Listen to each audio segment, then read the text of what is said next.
এই পৃথিবীতে কাকে কাকে আল্লাহ সবচাইতে বেশি অপছন্দ করে, ঘৃণা করে? বাংলাদেশে যারা আওয়ামী লীগ করে, প্রধানমন্ত্রী শেখ হাসিনা যদি কালকে ঘোষণা দেয় যে দেশে আমি অমক অমক অমককে সবচাইতে বেশি ঘৃণা করি, এদেশে আওয়ামী লীগ যারা করে তারা তাকে ভালোবাসবে? আসতে বলেন। বিএনপি যারা করে, খালেদা যদি কালকে ঘোষণা দেয় যে এই দেশে অমক অমককে আমি সবচাইতে বেশি ঘৃণা করি, বিএনপি যারা করে ও যদি ধানের শীষ নিয়েও দাঁড়ায় ভোট দেবে। পৃথিবীর রাজনৈতিক ক্ষমতা টিকানোর জন্য একটা দল আপনি করেন, এই কারণে যদি আপনার নেত্রীর কথা, নেতার কথা এত বেশি মূল্যায়ন করেন, একটু ভাবেন তো বিবেক দিয়ে। তাম দুনিয়ার মালিক যিনি, তিনি ঘোষণা দিচ্ছে পৃথিবীর এই এই এই মানুষকে আমি আল্লাহ ঘৃণা করি। তাহলে আমরা যারা তার বান্দা দাবি করছি, আমাদেরও আমার আল্লাহর এই কথা চিন্তা ভাবনা করে তাকে ঘৃণা করার দরকার আছে না? আমি ৭৭ প্রকার পেয়েছি পুরা কোরআনে, যতটুকু আমার আয়ত্তে আছে। সময় কভার করে কণ্ঠ যদি সাপোর্ট দেয় আমি বলতে থাকবো, আপনি লিখে নেবেন। একটা একটা করে কোরআনে কালিমা, আয়াত এবং হাদিস সেট করে বাস্তবতার সাথে আমরা মিলাবো, দেখি আল্লাহ আসলে কাদেরকে ঘৃণা করে, ওদের ভেতরে আবার আমি পড়ে গেলাম নাকি। সূরা বাকারার ১৯০ নম্বর আয়াত আমরা পড়েছি। জবান খুলে কোরআনের সোনালী আয়াত পড়েন, যেন প্রতিটি অক্ষরে 10টা করে নেকি হয়। আউযু বিল্লাহি মিনাশ শাইতানির রাজিম। বিসমিল্লাহির রহমানির রহিম। ওয়াকাতিলু ফি সাবিলিল্লাহিল্লাযীনা ইউকাতিলুনাকুম ওয়া লা তা'তাদু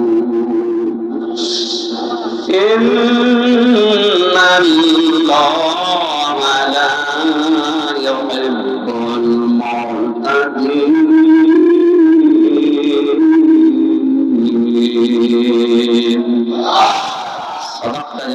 আমার আল্লাহ যা বলেছে সত্য বলেছে। সূরা বাকারা 286টা আয়াত আছে, 40টা রূকু আছে, মাত্র একটা আয়াত পড়েছি আমি। এই আয়াতের ভেতরে মূল কথা হচ্ছে আল্লাহ কাদেরকে দুনিয়ায় সবচেয়ে বেশি অপছন্দ করে, ঘৃণা করে, বলেন নাউজুবিল্লাহ। আরম্ভ হচ্ছে আল্লাহ পাক বলেন, অকাতিলু, তোমরা লড়াই করো। কি করো? এই কথাটা শোনার পরে আমার মনে হয় যাদের ভেতরে ইমানের একটু সমস্যা আছে, ওদের সবার কাছে এটা মনে হবে যে আল্লাহ মনে হয় মারামারির পক্ষে। পৃথিবীতে এমন এমন কিছু কাজ আছে যেখানে বুখারী শরীফে কাজ হয় না, বাকারী শরীফ লাগে। এখানে আল্লাহ কঠিন কঠিন আইন দিয়েছেন কোরআনে। এমন মানুষের চরিত্র তো আল্লাহ জানে, কারণ আল্লাহ তারে বানিয়েছে। পরে আপনি শোনাবদ্ধ করে ওয়াজ করে ওই সমস্ত কাজ থেকে বিরত রাখতে পারবেন না। ওই জায়গায় লাগবে বাকারি। কি লাগবে?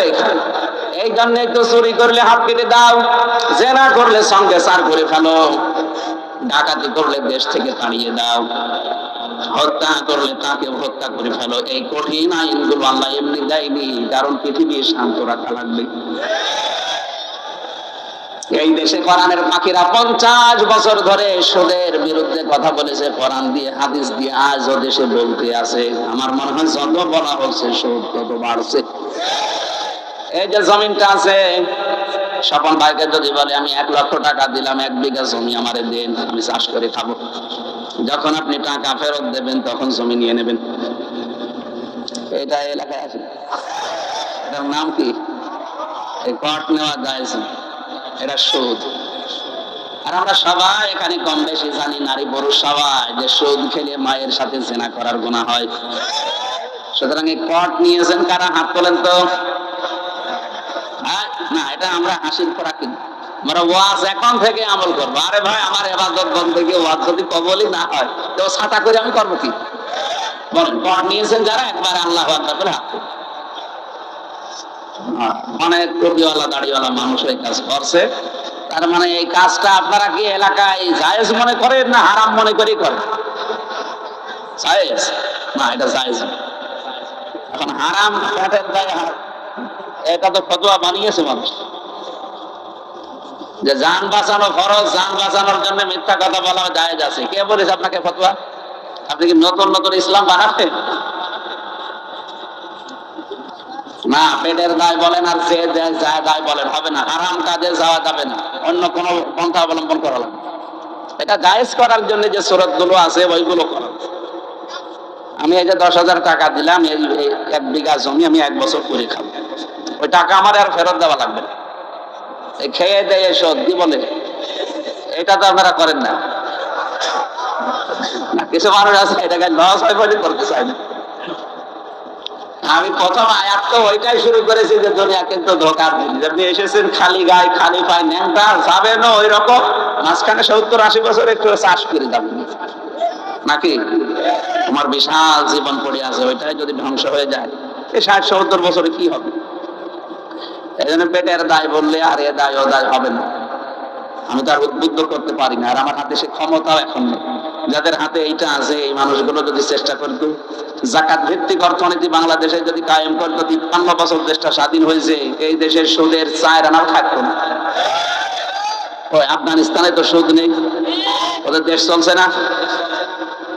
বলে যে না আমরা বাঁচবো না, বাঁচবেন না মানে? আল্লাহর বিধান যেখানে মানুষ মানবে না সেখান থেকে আল্লাহ বরকত তুলে নেবে। আমার তো যতটুকু বাস্তবতায় দেখেছি, মহিলারা যত দামি মানুষের স্ত্রী হোক, যত দামি মহিলা হোক, যদি মারা যায় এখন সকাল বেলার আগেই ওর হাতের গহনা, গলার গহনা, মুখের গহনা সব খুলে নেবে, যত বড় দামি মানুষই হোক। শুধু চোখ বুঝে আছেন, যদি নড়াচড়া না করেন, বাস্তবতায় মানুষ যদি মনে করে যে মরে গেছে তাও খুলে নেবে। দুনিয়া এরকম জায়গা, এখন থেকে 200 বছর আগে যে লোকটা মারা গেছে, আপনার দাদার দাদার দাদা, ও কিন্তু এখানে এরকম দাপট নিয়ে চলতো। ওই লোকটা 200 বছর পরে এখন যদি জীবিত হয়ে এই কালিয়াগড় এলাকায় এসে ওই বাড়িতে গিয়ে বলে এটা আমার পৈতৃক বাড়ি, আমি 200 বছর আগে এখানে ছিলাম, 200 বছর আগের কথা যদি বলে ওই লোকটা সত্যি চলে আসে, মানবে? কিসের পৈতৃক বাড়ি?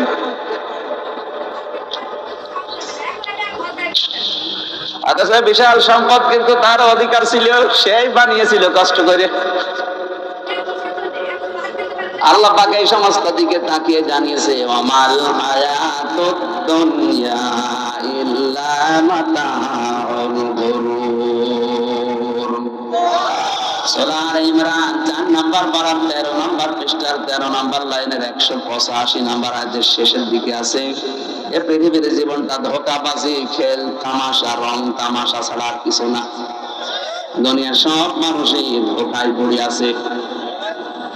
আমরা জানি ধোঁকায় পড়ে না থাকি, এই জন্য মাঝে মাঝে কোরআনের অনুষ্ঠানগুলো আমরা করি।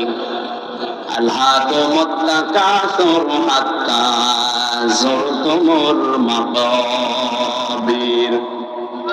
বেশি বেশি পাওয়ার জন্য মানুষ মহান্ধ হয়ে গেছে, যতক্ষণ পর্যন্ত কবরে না যায় ওরে রেশ কাটবে না। সুতরাং কবরে যাওয়ার আগে আমাদের রেশ যেন কেটে যায়, এই জন্য 1 বছর পরে বাগান এনে সাজিয়েছেন আমাদেরকে কোরআনে কারীম শোনানোর জন্য। আল্লাহর ভাষায় যেটা বুঝলাম, দুনিয়ার শ্রেষ্ঠ সম্পদে কোরআন। আমরা যেহেতু আজকে অন্তত একটা অনুষ্ঠান কোরআনে কারীমের মাধ্যমে পেয়েছি, এটা নিয়ামত মনে করি আমরা নাকি? সূরা ইব্রাহিমের ভেতরে আল্লাহ বলেন, আমি এলান দিলাম, আমি ঘোষণা দিলাম যে একটি ঘোষণা। একটি কি? এলাকায় চেয়ারম্যান যিনি আছেন কিয়া, তাকে পাঠিয়ে একটা হ্যান্ড মাইক হাতে নিয়ে বলেন যে একটি ঘোষণা।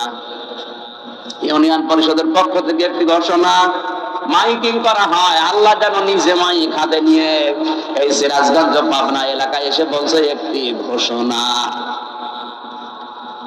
এই ঘোষণাটা কি?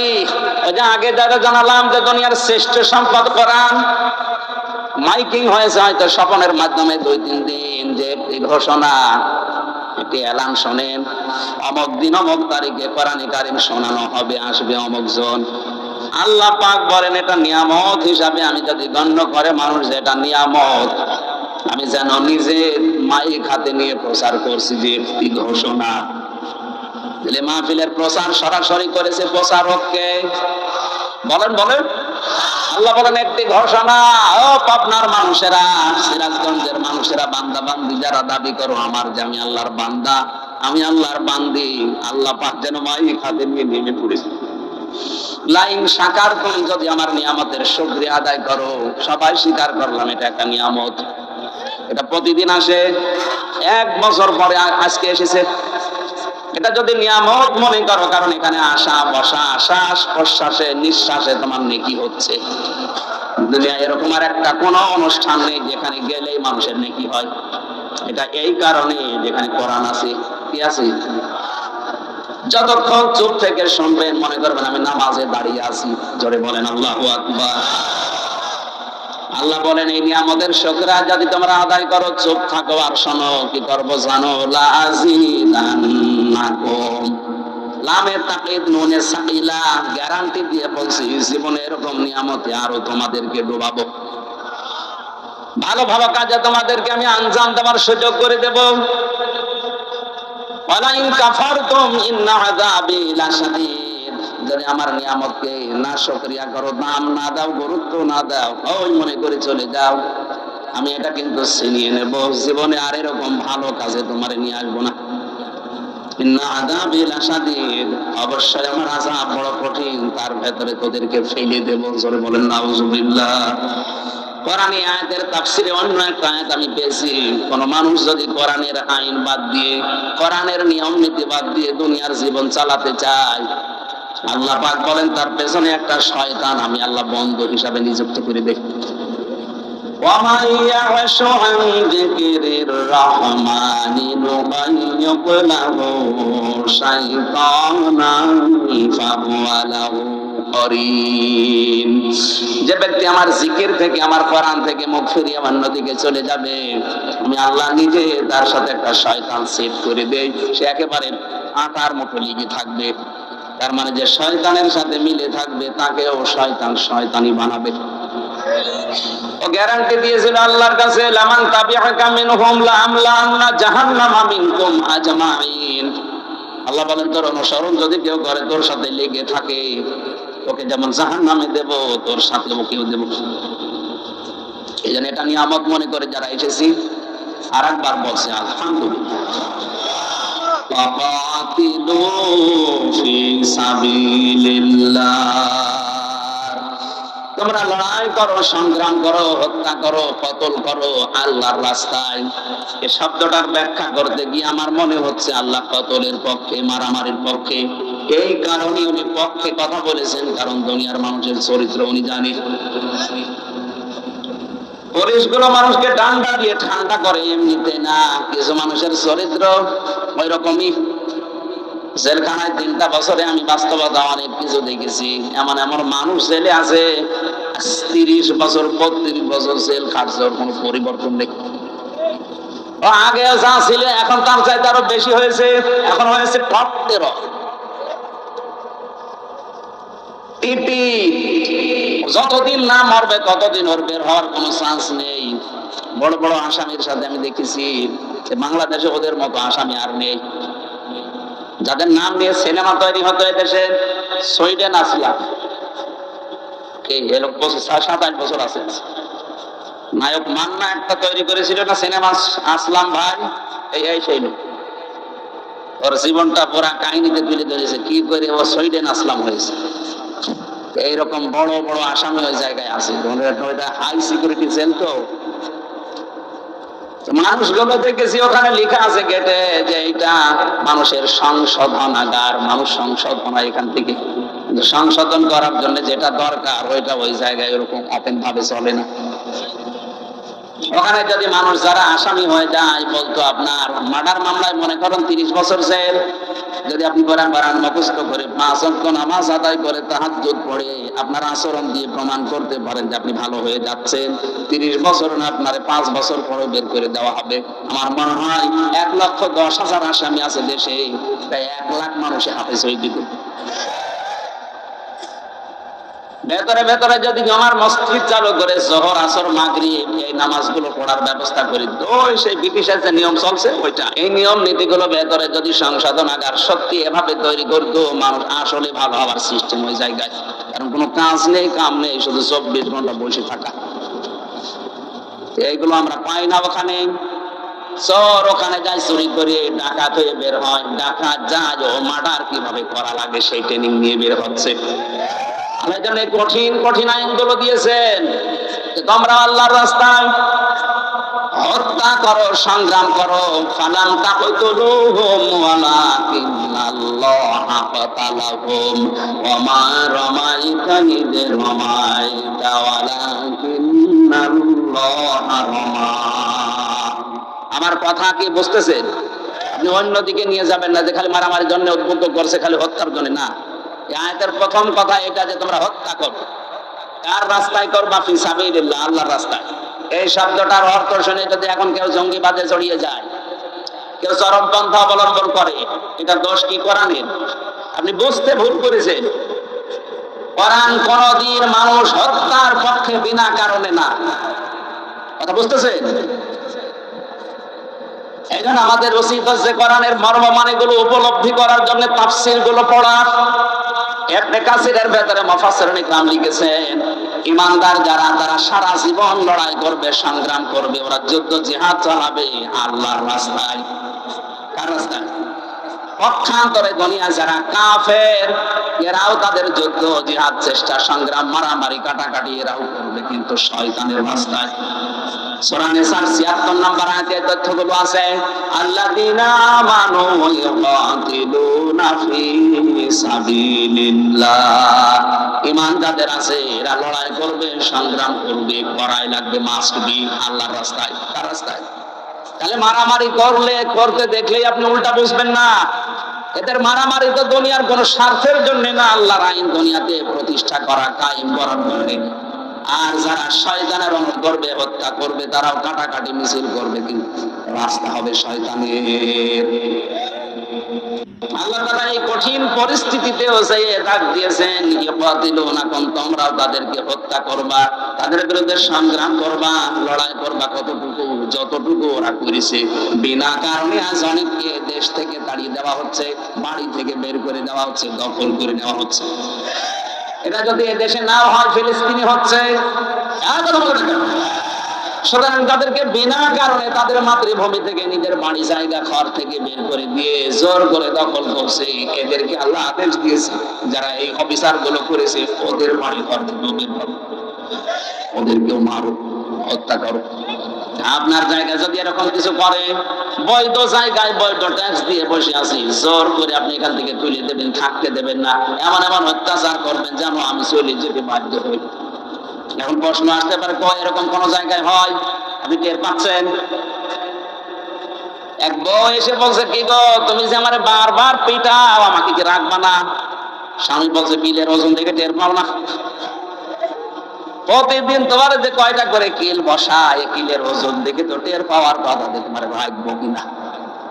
আজ পৃথিবীর অনেকে ইসলাম ধ্বংস করার জন্য বাংলাদেশের দিকে তাকান, একটা একটা করে অনেক কিছু তুলে দেওয়ার চেষ্টায় আছে। এরপরেও আমরা যদি প্রশ্ন করি, কি আমাদের রাখবা না? ইশারা দিয়ে বলে, টের পাচ্ছেন না? 1 থেকে মাস্টার্স পর্যন্ত মুসলমানের দেশে নবীজির জীবনী পাওয়া যাচ্ছে না, সাহাবীদের জীবনী পাওয়া যাচ্ছে না, কোরআনের একটা নির্ধারিত অংশগুলো যেগুলো ছিল ওগুলো পাওয়া যাচ্ছে না। আপনি কি করে মানুষকে মানুষ বানাবেন? আবার যদি বলেন মানুষ কি তারা না, পশ্চিমারা? কিসের মানুষ তারা? যারা নারীতে নারীতে বিয়ে করে, পুরুষে পুরুষে বিয়ে করে, আল্লাহর দৃষ্টিতে এগুলো মানুষের বাইরে চলে গেছে। তাদের কালচার শুরু করার জন্য আজ যারা এই সমকামিতাকে প্রমোট করছে, এ দেশকে আপনি ডেড সি বানিয়ে দেবেন নাকি? জর্ডানের দিকে তাকান, লোক নবীর জামানায় যারা পুরুষে পুরুষে বিয়ে করে এই অন্যায় কাজটা দুনিয়ায় চালু করে আল্লাহ এত রাগ করেছিলেন তাদের উপরে, তাদের পুরা জমিনটাকে জিবরাইল একেবারে মাটি থেকে আকারে দিলে আসার দিয়ে ডেড সি বানিয়ে দিয়েছে। আপনি মনে করছেন জিবরাইল এখন আর আসবে না দুনিয়ায়? নাকি আল্লাহর ক্ষমতা এখন শেষ হয়ে গেছে, ক্ষমতা এখন চলছে বুশের? আমাদের সাবধান বাণী উচ্চারণ করা দরকার, সেইটাই আমরা কোরআনের অনুষ্ঠানে করছি। কারণ কি অবস্থায় আপনি নিয়ে যাচ্ছেন ৯৬% মুসলমানের দেশে, বলেন তো এই লোকটা একটা প্রশাসনে চাকরি করার পরে যদি 10 জায়গায় অনুমতি নেওয়া লাগে, সাধারণ মানুষ কোরআন প্রচার করলে কি করতে, কোথায় নিয়ে যাচ্ছে রে? আমি কি এখানে মারামারি করার জন্য, ডাকাতি করার জন্য, চুরি করার জন্য ট্রেনিং দিচ্ছি? 50,000 মানুষও যদি হয়, অন্তত 5 জন মানুষও যদি দিনের দিকে ফিরে আসে, এর জীবন সাকসেস। কিয়ামতে মহান আল্লাহ এর আমলনামা দেখাবে, বলবে তুমি হজ করেছো, বলবে জীবনে হজ করার টাকা কোথায় পাবো? না, তাফসীর মাহফিল দিয়েছিলে, সেখানে হজের বয়ান হয়েছিল, উদ্বুদ্ধ হয়ে অনেক টাকাওয়ালা মানুষ হজে গেছে, যাদের হজ কবুল হয়েছে, এরকম মানুষের আমলনামার সওয়াব তোমাকে আল্লাহ দিয়ে দিয়েছে। এই নেশায়, এই পেশায় যেগুলো করছে, টাকা কম দরকার আছে লক্ষ লক্ষ টাকা খরচ করে আপনাকে দিনের বেলা এখানে নিয়ে এসে রোদের ভেতরে বসিয়ে রাখা। ওই লোকটার উদাহরণ দিচ্ছিলাম এমনিতে না, বাস্তবতা যেটা দেখতে পাচ্ছি। আহারে কি চলছে! কোরআন প্রচার করতে গেলে 96% মুসলমানের দেশে যদি এত বাধা আসে, তাহলে হিন্দুদের দেশে কি হবে বলেন তো? টের পান না কিলের ওজন থেকে যে কি করবো, টের পেয়ে গেছি। এই জন্য আল্লাহ লড়াইয়ের কথা বলেছে, টিকে থাকার জন্য তোমাকে ওরা যে যে আচরণ করেছে ওইভাবে তোমার আচরণ করো, কিন্তু সাবধান, ওয়ালা তা'তাদু, সীমা লঙ্ঘন করবা না। কেউ যদি 1 চড় তোমাকে দেয়, তুমি 1 চড় দিতে পারো অনুরূপ, কিন্তু 2 চড় দিলে আবার অবিচার হয়ে যাবে। কেউ যদি বাড়ি থেকে বের করে দেয়, তোমারে বিনা কারণে মামলা দিয়ে ধরিয়ে দেয়, এরকম পরিবেশ আপনি তুমিও ধরিয়ে দাও, কিন্তু সাবধান, সীমা লঙ্ঘন করা যাবে না। ওয়ালা তা'তাদু দিলেন কেন? জিহাদের ময়দানে গিয়েও যদি কেউ যুদ্ধ করছে, জিহাদ চালাচ্ছে, এমন সময় যদি সীমা লঙ্ঘনের সময় আসে না, সীমা লঙ্ঘন করা যাবে না। এটা খুব খারাপ জিনিস। বিশ্ব নবী মুহাম্মদ রাসূলুল্লাহকে পুরা কোরআনে আল্লাহ যে নির্দেশগুলো বেশি দিয়েছেন, তার ভিতরে এটা একটা। হে নবী, আমি কিন্তু সীমা লঙ্ঘনকারীকে পছন্দ করি না। ইন্নাল্লাহা লা ইউহিব্বুল মু'তাদিন, যারা সীমা লঙ্ঘন করে, ক্রস করে চলে যায় বর্ডার, তাদেরকে আমি আল্লাহ পছন্দ করি না। কে বলছেন? এ দুনিয়ায় যত মানুষ বিদায় নিয়েছে নিকৃষ্ট ভাবে, ওরা কোরআনে তাদের জীবনে আল্লাহ তুলে দিয়েছে। নূহ নবী আলাইহিস সালাম, কথা বলেন কেন? হযরত নূহর জাতির প্রতি আল্লাহ যে ধ্বংস গজব পাঠিয়েছিলেন, তারা কিন্তু সীমা লঙ্ঘন করেছিল আল্লাহর নবীর দাওয়াত পাওয়ার পরেও। হযরত হুদ আলাইহিস সালাম, তার জামানার লোকেরা সীমা লঙ্ঘন করেছিল। হযরত সালেহ আলাইহিস সালাম, তার সীমা লঙ্ঘন করেছিল জাতির লোকেরা। আল্লাহর নিদর্শন আনতে বলেছে, আল্লাহ পাঠিয়েছে, কিন্তু নিদর্শন পাওয়ার পরে দেখার পরও মানে নাই, আরো সীমা লঙ্ঘন করে ফেলেছে। হযরত শুআয়ব আলাইহিস সালামের জামানার লোকেরাও সীমা লঙ্ঘন করেছিল। ওরা কোরআনে আল্লাহ এই ঘটনাগুলো তুলে দিয়েছে খেলা করার জন্য না, শিক্ষা নেওয়ার জন্য। وإلى ثمود أخاهم صالحا قال يا قوم اعبدوا الله ما لكم من إله غيره। একটু ভালো করে শুনবেন, এখানে শিক্ষা আছে। স্মরণ করো ওই সময়ের কথা, যখন আমি সালেহকে, তার বংশ, তার ভাই, তার এলাকার মানুষ যারা ছিল, তাদের কাছে পাঠালাম। হযরত সালেহ, তিনি আল্লাহর যে আসমানি কিতাব ওই সময় ছিল সহিফা, হাতে নিয়ে বললেন, জাতির লোকেরা, আমি তোমাদেরকে এমন একটা দিনের ভয় দেখাচ্ছি, যে এই দিনে বেচা কিনা চলবে না, আল্লাহ ছাড়া কোনো মাবুদ নাই, এই কথাটা স্বীকার করে নাও। কথাটা বলার পরেই তারা কিন্তু প্রশ্নের পরে প্রশ্ন তুলেছে, তুমি যদি নবী হও, আমাদের মতো মানুষ হইলে কেন?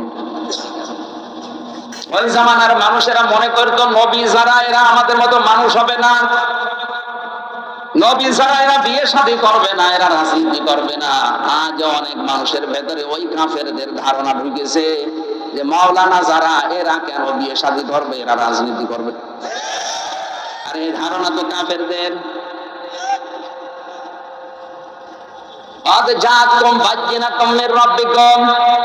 অবশ্যই তোমাদের কাছে তোমাদের রবের পক্ষ থেকে স্পষ্ট দলিল আর প্রমাণ এসে গেছে, তোমরা মেনে নাও। এই যে সহিফা দেখালেন, তারা বলছে সহিফা আমরা মানি না, আমরা একটা জিনিস দেখতে চাই, যদি দেখাতে পারেন তাহলে মেনে নেব আপনারে।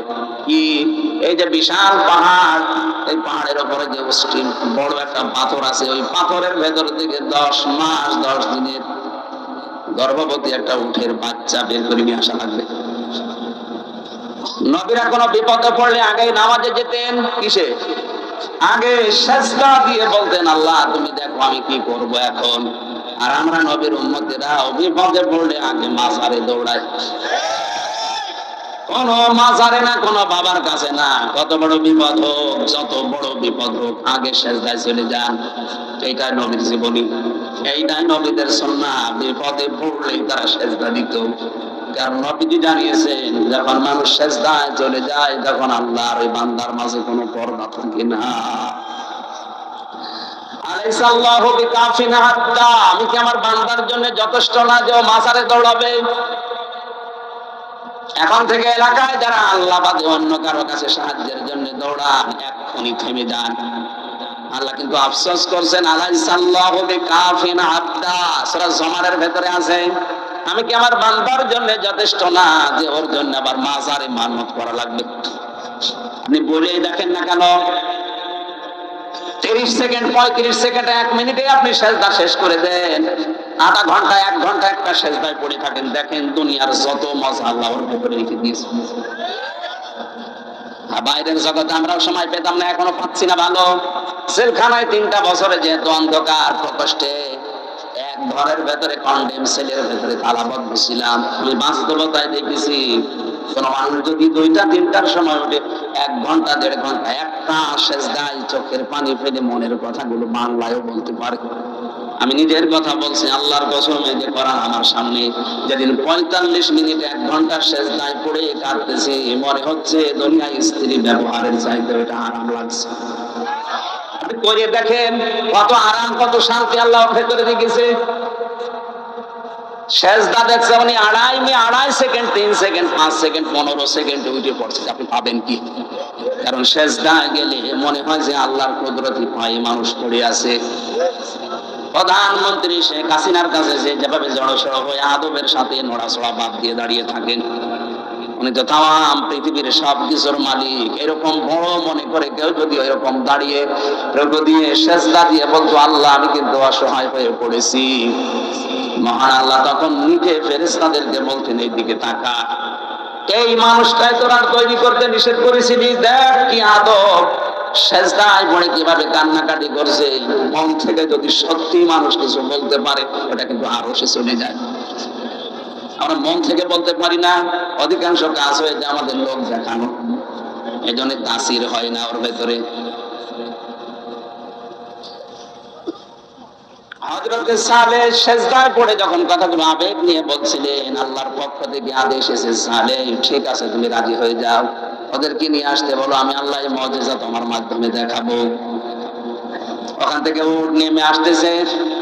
এবার আমার শিক্ষা দেওয়ার বিষয় যেটা চলে এসেছে ভালো করে, হাদিহি নাকাতুল্লাহি লাকুম আয়াতান ফাযারুহা তাকুল ফি আরদিল্লাহ ওয়ালা তামাসসুহা বিসুইন ফায়াখুযাকুম আযাবুন আলীম। এটা সূরা আরাফ। এই মাইক কার মাইক? মাইক তো ভালো, খারাপ না, মাইক ভালো আছে, কিন্তু টাঙানো বানানোর চেষ্টা করছি। আমি এখান থেকে একেবারে শর্টকাটে একটা শিক্ষা নিয়ে আসার জন্য আয়াতটা পড়লাম, জায়গা মতো এসেছে। আর এখন যদি ডিস্টার্ব করে এই চুপ করেন, শোনা যেতে আছে নাকি? যতটুকু শোনা যাচ্ছে ভালো করে পয়েন্টটা শোনে। কত মানুষ বসে আছে দেখছেন না?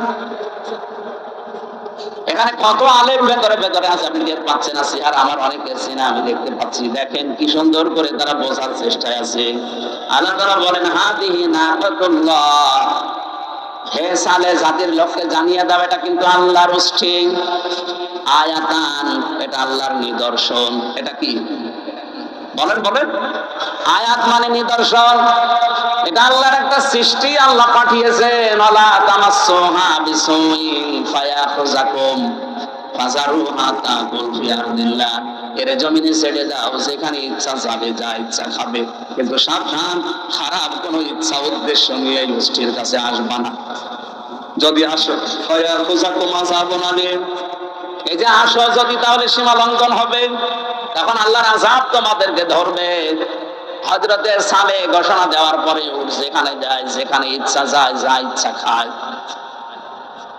হাজার হাজার বছর আগে নাই উষ্টি আল্লাহ পাঠিয়েছিলেন, ১,৫০০ বছর আগে যেটা পাঠিয়েছেন আয়াত হিসাবে, নিদর্শন হিসাবে, এই পৃথিবীর শ্রেষ্ঠ নিদর্শন, তার নাম কোরআন। কথা বলে না কেন? হযরতে সালের যে উষ্টি ওটা বিদায় নিয়েছে, ওর কার্যকারিতা মুজিজা শেষ হয়ে গেছে। হযরতে মুসাকে আল্লাহ লাঠি দিয়েছিলেন, উনি কবরে গেছে, লাঠিরও কার্যকারিতা শেষ হয়ে গেছে। এখন আর মিশরের জাদুঘরে ওই লাঠি ছেড়ে দিলে সাপ হয় না। কথা বলেন। হযরতে ঈসা নবী বিদায় নিয়েছে, উনি মারা যাননি, উনি আসমানে আছে, আসবে কিয়ামতের আগে। উনি যেমন হাত দিলে চোখ ভালো হয়ে যেত মানুষের, অন্ধ কুষ্ঠ রোগী ভালো হয়ে যেত, এখনো হযরতে ঈসা নেই, এজন্য কেউ চোখের উপরে আর হাত দিলে চোখ ভালো হয় না। পৃথিবীর যত নবী আল্লাহ কম বেশি তাদেরকে মুজিজা দিয়েছিলেন, আশ্চর্য কোন জিনিস, তারা বিদায়, মুজিজার কার্যকারিতাও বিদায়। মুহাম্মদ রাসূলুল্লাহকে আয়াত আল্লাহ যা দিয়েছেন, যে মুজিজা দিয়েছেন, এই মুজিজায় কোরআনে আয়াত আজও আছে না নেই? কিয়ামত পর্যন্ত থাকবে। এই কোরআন যেখানে ইচ্ছা যাবে, যেখানে ইচ্ছা যাবে, যা ইচ্ছা করবে। কথা বলে না কেন? উষ্ঠিকে আল্লাহ বলেছিলেন এরা আমার উষ্ঠি, তাকুল ফি আরদিল্লাহ, এটা জমিনে খেয়ে বেড়াবে, সাবধান, যা খাবে যেখানে যাবে কিছু বলতে পারবা না, কারণ জমিন আমি আল্লাহ, উষ্ঠিও আমি পাঠিয়েছি। আল্লাহ তাআলা কোরআনের পক্ষে দলিল দিচ্ছেন, আলা লাহুল খালকু ওয়াল আমরু, এই জমিন আমি বানিয়েছি, জমিনে চলবে আমার বিধান। সুতরাং কোরআনে কারীম যাওয়া দরকার যেখানে যেখানে, ওই জায়গায় যদি কেউ যেতে বাধা দেয় সে আল্লাহর শত্রু। কথা বোঝার না, না বোঝার ভান করে আছেন কারা, দেখে হাত তোলেন তো। কোরআন আপনি শুধু ঘরের ভেতরে যেতে দেন, মাদ্রাসায় যেতে দেন, খানকায় যেতে দেন, মসজিদে যেতে দেন, কেন কোরআন সংসদে যেতে পারে না? কোরআন বিচারালয়ে যেতে পারে না? কোরআন ইউনিয়ন পরিষদে যেতে পারে না? মন্ত্রণালয়ে যেতে পারে না? যেখানে যেখানে যাওয়ার ইচ্ছা কোরআনের আল্লাহ যেখানে যেখানে নাম দিয়েছে ওখানে নিয়ে যান, সাবধান, বাধা দেবেন না। বাধা দিলে সালে নবীর জামানায় যে গজব এসেছিল আল্লাহ কিন্তু এখনো পাঠাতে পারে। আমার কথার অর্থ যারা বুঝেছেন আলহামদুলিল্লাহ, আপনি যদি নাও বোঝেন রাম আর বামরা বুঝে ফেলেছি বলতে চাই, এই জন্যই তো আসতে দেয় না। ওরা জানে যে ও কত দূর গেছে। কোরআন শরীফ পড়ে আমার বাবা মারা গেছে, আরে বেটা তোর বাবা মরে গেছে, এখন পড়ি করবো কি? তোর বাবা যেখানে যেখানে ছিল ওই জায়গাগুলো যদি কোরআন নিয়ে যেত তাহলে আজ আর পড়া লাগতো না। তোর বাবা কোথায় কোথায় গেছে তুই টের পাস না?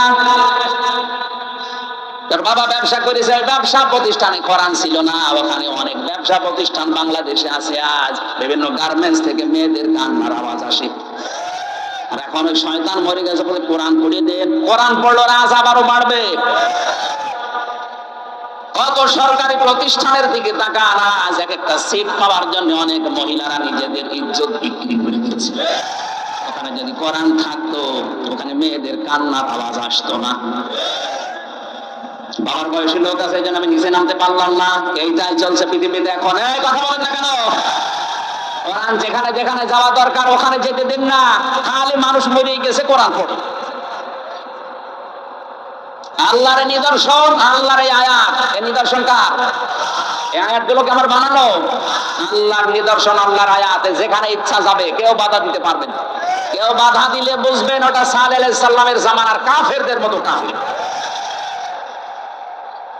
আযাব আসতেছে, কোরআনের বিরুদ্ধে যারা অবস্থান নিয়েছে আযাব আসছে। আমি তো আমার এই ছোট্ট চোখে যা দেখলাম, এদেশে যারা সত্যি ডাইরেক্ট ইনডাইরেক্ট কোরআনের বিরুদ্ধে অবস্থান নিল, হয়তো কেউ ডাইরেক্ট নিয়েছে, কেউ ইনডাইরেক্ট। আপনি তাকান তাদের জীবনের দিকে, এই মানুষগুলোর শেষ বয়সে তাদের ছেলে মেয়ে বউ বেটার বউ সব মুখে লাথি দিয়ে দাঁড়িয়ে দিচ্ছে, অথচ বিশাল কাপড় ছিল দুনিয়া।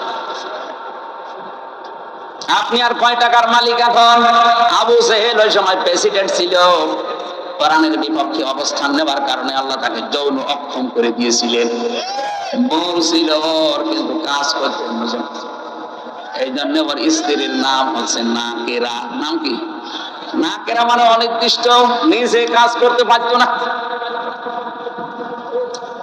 আজ যারা কোরআনের বিরুদ্ধে অবস্থান নেবেন আল্লাহ আপনাকে এমন শাস্তি দেবে, খালি দেখে দেখে হা করে থাকবেন, কিছু বলতে পারবেন না। এইটাই বাস্তব। কাবা শরীফ তাওয়াফ করছিলাম, হঠাৎ করে দেখি পেটে ব্যথা। কি গো? এক পুলিশকে জিজ্ঞাসা করলাম, ভাই এতক্ষণ তো ভালোই ছিলাম, এখন আমার পেটে ব্যথা করছে, কি জায়গার দোষ? পুলিশ আমার বলছে, হাজি হল হজ্জা দেয় না বিলাদুকা। ও হাজি, দেশ কোথায়? বাংলাদেশ। ও, আপনি জানেন না এটা কোন জায়গা? না তো। আবু জাহেলের বাড়ি। আপনি এখনো পায়খানা না করে দাঁড়িয়ে আছেন, টানাটানি করে। পায়খানা করে দেখি সত্যি আমার পেটের ব্যথা ভালো হয়ে গেছে।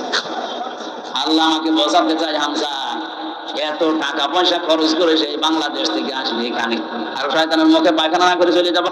তাড়াতাড়ি করো।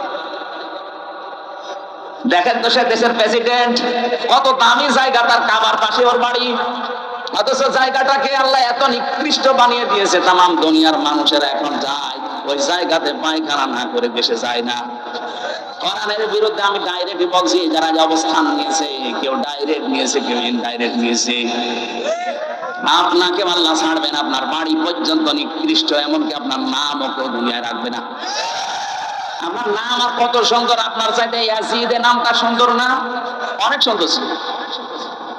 ইয়াজিদটাও কেন্দ্রীয় মসজিদের ইমাম ছিল, কিন্তু নামটা এত বেশি ঘৃণিত করে আল্লাহ দিয়েছে, নামটার নাম নেই, ইয়াজিদ এখন গালি হয়ে গেছে। কাউকে যদি রাগাতে চান বলবেন ইয়াজিদের বাচ্চা, এড়িয়ে যাবেন। আমার মনে হয় কালকে যদি বলা হয় ভাই ছেলে হয়েছে 5,000 টাকা দেবো, নামটা আবু সেহেল রাখেন, রাখবে? ছেলেদের গলা টিপে মেরে ফেলবো? শিক্ষিত মানুষেরা কান খাড়া করে মিলান। আল্লাহর নিদর্শন এসেছিল, যেখানে ইচ্ছা যাবে, যা ইচ্ছা খাবে। এখন তো ওই নিদর্শন উষ্ঠি নেই। এখন আল্লাহর নিদর্শনের নাম কি? আল্লাহর আয়াতের নাম কি? এইটাই শিক্ষা আজকের মাহফিলের। যেখানে ইচ্ছা যাবে, যেখানে ইচ্ছা খাবে, যা ইচ্ছা করবে, কেউ বাধা দিতে পারবেন না। বাধা দিলে খবর আছে। এখানে প্রায় 9টা জাতির কথা আছে, সবাইকে আল্লাহ ধ্বংস করেছে খালি সীমা লঙ্ঘন করার কারণে। আল্লাহ এমনিতে কিছু পাঠান না, পাঠানোর পরে যদি না মানে তখন আর ছাড়েন না। আল্লাহ তো পাঠিয়েই দিয়েছে, 1,500 বছর আগে পাঠিয়েই দিয়েছে, কিয়ামত পর্যন্ত এটা থাকবে। এখন যদি কেউ বেঈমানি করেন, না বোঝার ভান করে থাকেন, আরে ভাই আমরা তো কোরআনের মালিক না। কোরআনের মালিক এই লোকটাও না। কোরআনের মালিক কে বলেন? এই জমিনের মালিক কে? আমরা তো কামলা। কামলা বুঝেন? এই যে কাজ করে খাচ্ছে মাঠে ঘাটে, এই জমিনের মালিক মনে করেন স্বপন সাহেব 5 জন মানুষকে নিয়েছে, যেখানে ধান লাগালাম সারাদিন, মাগরিবের আগে বলছে আপনাদেরকে আমি টাকা দিয়ে দেব, আসরের নামাজের পরে টাকা দিয়ে দেবে আমাদের। কিছুক্ষণ আগে আসরের সময় হতে আর মাত্র 5টার সময় টাকা দেবে, 10 মিনিট বাকি আছে। কয়েকজন মস্তান এসে মোটরসাইকেল নিয়ে বলছে ধান সব তুলে ফেলবো। আমরা যদি বলি না ভাই আর 10 মিনিট পরে তুলেন, কারণ এই জমি আমাদের না, এই ধানও আমাদের না, আমরা আছি আমাদের টাকা নেওয়ার জন্য, কারণ টাকা না পেলে আমাদের সংসার চলবে না। কথা বলেন ঠিক কিনা? এরপরেও যদি মস্তান বলে না তুলেই ফেলবো, তখন মারামারি হওয়ার সম্ভাবনা নেই। মালিক তো নেই, আমরা তো কামলা, আমরা তো জন মনি স্মার্ট লেবার যাই বলেন। অন্তত আমাদের বেতন পাওয়ার জন্য হলে এই লোকগুলোকে এখন ঠেকাতে হবে। ঠেকাতে গিয়ে ধস্তাধস্তি, মারামারি, হাতাহাত, মেরেও ফেলা লাগতে পারে, কারণ আমাদের টার্গেট বেতন। আমাদের টার্গেট কি? আমরা ঠিক এই কায়দায় জমিনে আছি। এই জমিনের মালিকও আমরা না, কোরআনের মালিকও আমরা না, আমরা কামলা, খাদেম। এই কোরআন প্রতিষ্ঠার জন্য চেষ্টা করে যাচ্ছি। বিকাল 5টা মানে জীবনের শেষ দিন পর্যন্ত চেষ্টা করেই যাব। এর মাঝখান থেকে কেউ যদি এসে বাধা দিতে চান, হয় হাতাহাতি হবে, মারামারি হবে, মেরে ফেলতে পারি। এখানে কোনো আপোষ নেই, কারণ আমার বেতন দরকার, আর আমাদের বেতনের নাম জান্নাত। এই কথা বলুন। এটা পাওয়ার জন্য যদি কোরআন বিরোধী কাউকে পাওয়া যায়, বাধা দানকারী, তাকে কিন্তু বিকাল 5টার আগে ছাড়া হবে না।